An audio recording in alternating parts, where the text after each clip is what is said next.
नमस्कार मु गणनाथ महतो स्वागत करुच्ची वेब टेलीविजन रो साक्षात्कार कार्यक्रम को। आज आम गहन अतिथि भाव अच्छा अवसर प्राप्त शिक्षक लेखक कवि कालिदास महतो ताको स्वागत करिया।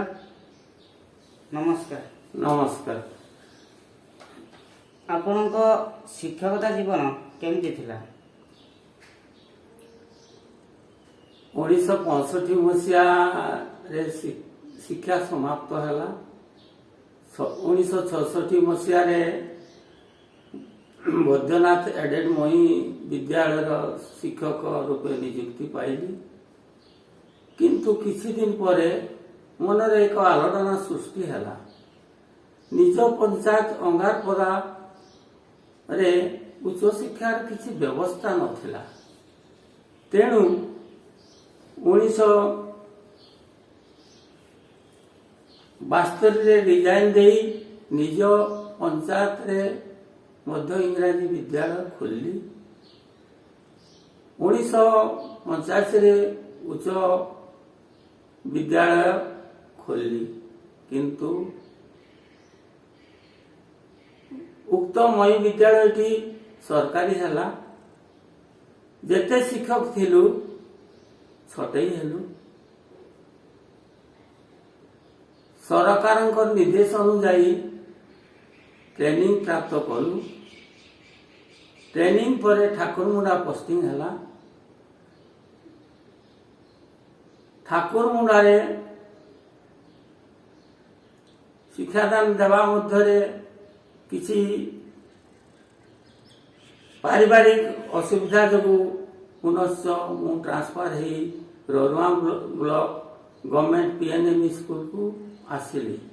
गवर्नमेंट पीएनएमई स्कूल रो प्रधान शिक्षक श्री रसानंद महांतर उपदेश और आदेश को अनुसरण करी टीचर रो संज्ञा को धारण करी शिक्षादान रे प्रवेश करी। सही समय रे मोर हृदय भितर एक आलोड़ना सृष्टि है आध्यात्मिक सत्ता उपरे। तेणु मु आध्यात्मिक शिक्षा पिला मानकु देवा पई चेष्टा कली। तापरे आपनकर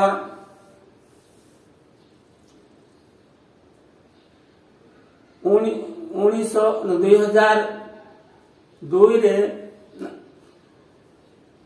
शिक्षकता करुवा समय रे अंगारपदा ग्राम रे श्री अरविंदंकर एक श्री अरविंदंकर पूर्णांग शिक्षा केंद्र खोली ट्रस्ट बोर्ड गठन कली एवं ट्रस्ट बोर्ड रो दायित्व नेली। पाठचक्र दैनंदिन चालू रहिला एवं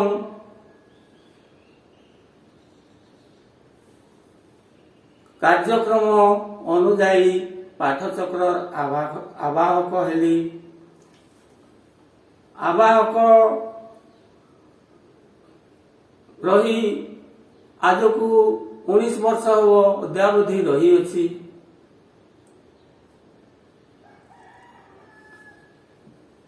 तेणु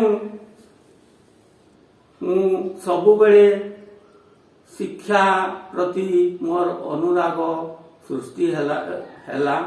निजे अनुष्ठान गढ़ी शिक्षा कार्यक्रम रही।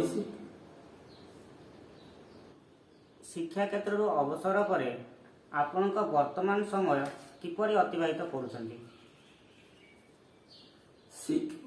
अवसर ग्रहण करने पूर्वर ही मोर मन एक बड़ चिंता थिला जे श्री अरविंद पूर्णांग शिक्षा केंद्र किपरि सुचारू रूपे चालू रहिबो एवं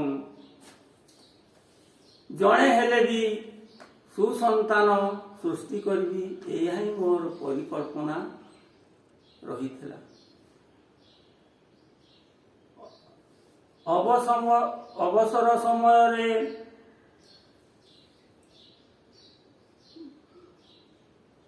ବହୁତ ସମୟ ମିଳୁଥିଲା, ତେଣୁ ସେ ସମୟ ବିତେଇବା ପାଇଁ ଭଗବାନଙ୍କର କ'ଣ ଇଚ୍ଛା ଥିଲା କହିହେବ ନାହିଁ। ବାଉଁଶପୁର ଗ୍ରାମର ୱାଟର ସପ୍ଲାଇର ସେକ୍ରେଟାରୀ ପଦରେ ରହିଲି। Ex teacher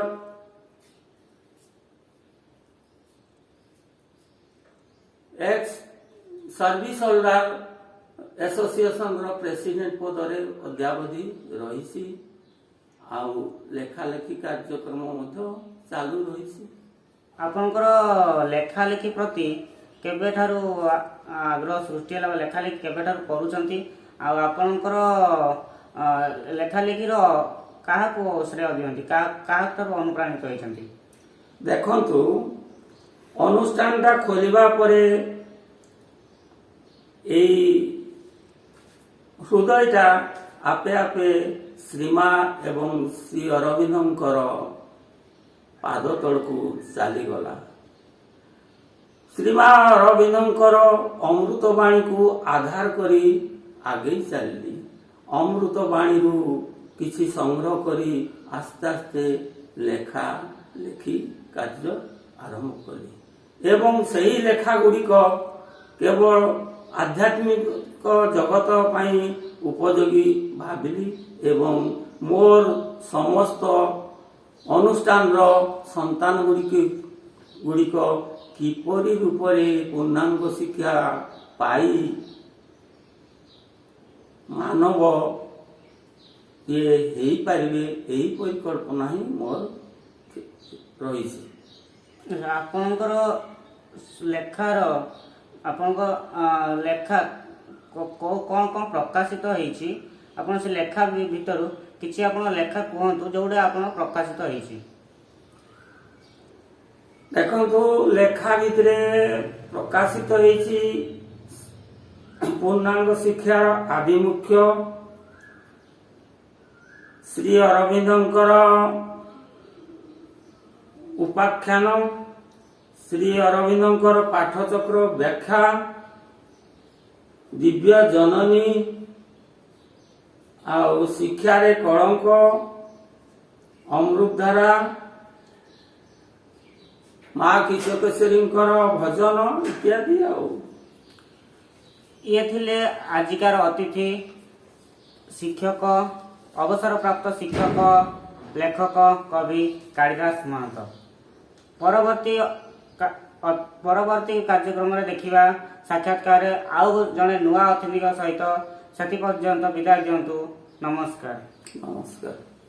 Watch for entertainment. Subscribe Web Television and click the bell icon.